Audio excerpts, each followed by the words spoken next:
Hi everybody, Jennifer Blevin-Smith here with Integral Clinic Solutions, and you're watching my YouTube channel, Navigating the Business of Medicine.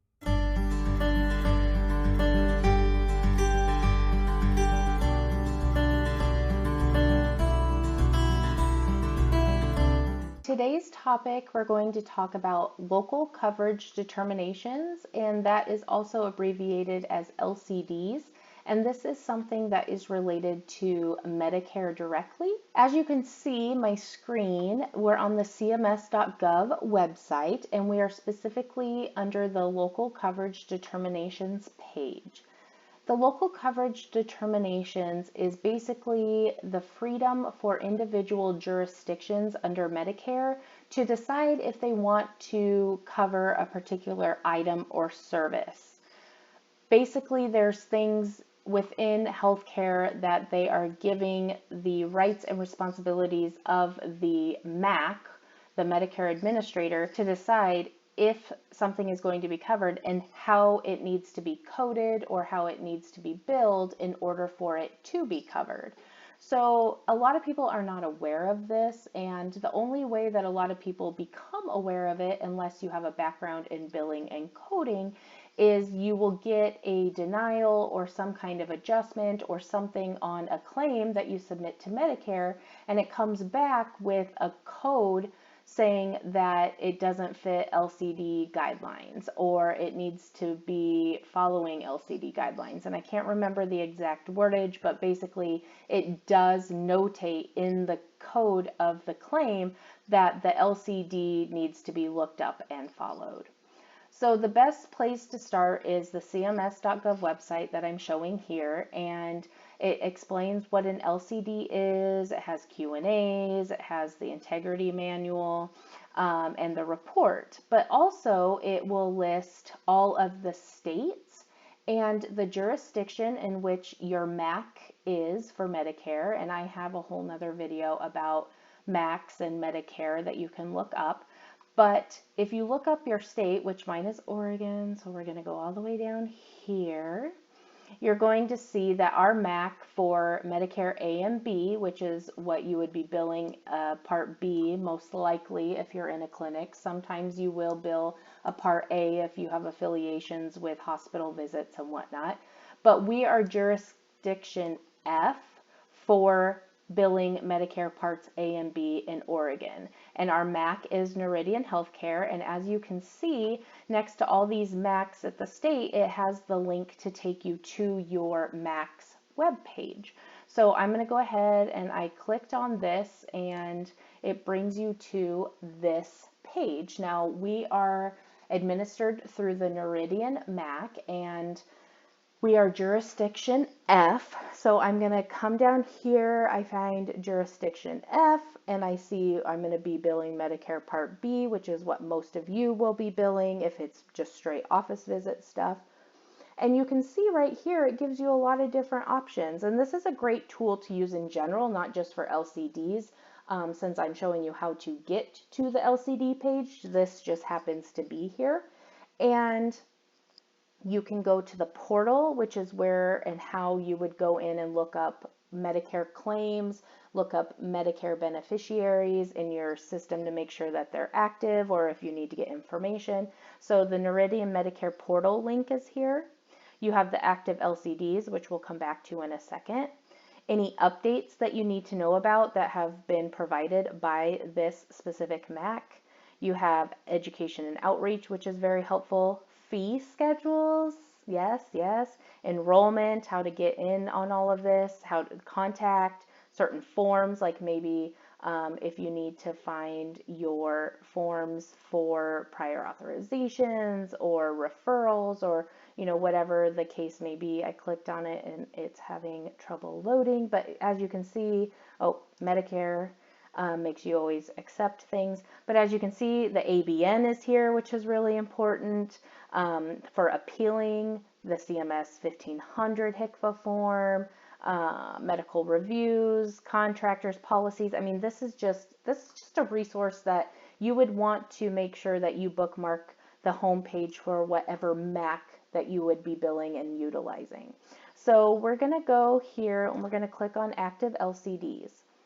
Now, this active LCDs list is going to tell you anything that's going to have specific requirements related to the type of service that you're doing. So every state will have different ones. So if you're not sure, you should probably go and look at your active LCDs on your MAC page and go and see what is required if you are under a certain specialty or you're doing certain things, just to be familiar. This is really nice. It gives you the title, what the LCD number is, the billing and coding article to help you understand, and then what the CPT HCPCS codes would be that are affiliated with this title. So here's a BNP, the beta type natriuretic peptide testing, benign skin lesion removal. And I mean, you just go through this and you can just skim through it. It's in alphabetical order. If you're ordering chest x-rays, you'd want to definitely make sure you're looking at that. If you're doing ECGs, EKGs, you'd want to look at that. If you're doing any kind of pain management, we're just going to scroll down. We're going to go through here. There's labs, MRIs.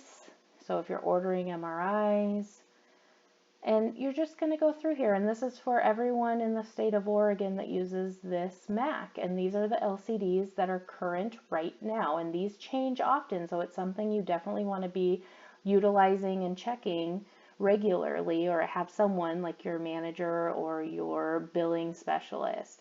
So there's all these things, and a lot of these things might not even pertain to you, right? You might be like, oh, that's not my specialty, that's not my specialty, oh, that's not my specialty. And then you're going to get down here and maybe you're an orthopedist and you're going to be like, oh my God, total hip arthroplasty, total knee arthroplasty. Like, okay, I need to look at those. Or maybe you also do trigger point injections, or you order vitamin D testing, or you do wound and ulcer care. So, you want to skim through these. There's not a ton on this one, but, everyone's going to be different.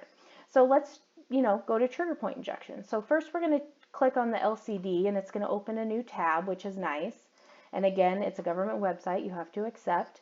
And this is going to point out everything you need to know about the LCD policy for billing these services.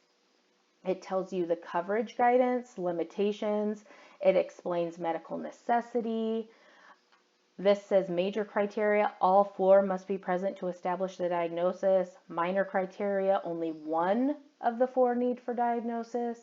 And you just have to go through here. It will tell you to make sure what's documented, what CPT and diagnosis codes need to be used, what combination of CPT and diagnosis codes need to be used. So sometimes if you're using a certain CPT code, it will only be covered by using certain diagnosis codes. And you just want to make sure that you're really understanding and learning what this is explaining to you so that you're billing out clean claims that will go through the first time when it processes through Medicare. And there's general information. You can look at the history and revisement of any of these policies, related documents. I mean, it's just really, really good information, and it's required if you want things to go through the first time and you want to make sure that you're billing out accurately and efficiently. You need to learn these. Let's go ahead and go back to the other page and let's click on this other guide for billing and coding. So this is specifically going to tell you how the claim should look and how you're going to be. So here, right here, group 1 codes, you have the single or multiple in 1 or 2 muscles, and then you have the single or multiple in 3 or more muscles, CPT codes. And then down here, it's going to say, these are the only covered ICD-10 codes that support medical necessity. So it's saying the group 1 codes, and the group 1 is right here, group 1 paragraph, group 1 codes. So it's referring to if you're billing with these CPT codes, they will only be covered and considered medically necessary if you attach these diagnosis codes as the primary diagnosis on each of these CPT codes.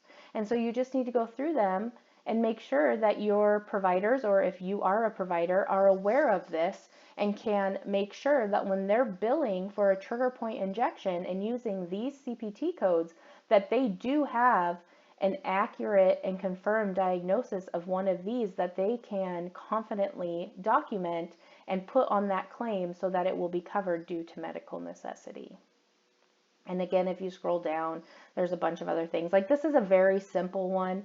In podiatry, it gets a little bit more complicated in a lot of ways because podiatry has a lot more CPT codes and they have a lot more scenarios. And if it's this, then it needs to be this. But if it's this, it needs that. And also it involves some modifiers and it can get really confusing really fast. But I just wanted to do this quick video to bring it to your attention. Make sure if you are billing Medicare, that someone in your practice, whether it's you, whether it's your manager, whether it's your billing specialist, is aware of LCDs, that they're familiar with how to go find this information, that they understand what it means, and that they're competent in billing this way on your behalf so that you are not going to get a lot of rejected claims and have to have them recoded, rebuild, because that's money out of your pocket and it delays payment. So anyway, I hope this was helpful. Definitely check this out. I will put the links in the description for the video as always. Smash the thumbs up button if today's video was helpful. Subscribe to my channel if you haven't already, and please leave any comments or questions down below in the comments section because I love being interactive and it really helps me know what I can do more of and what I can do better. So thanks so much, you guys. Take care of yourselves. Bye-bye.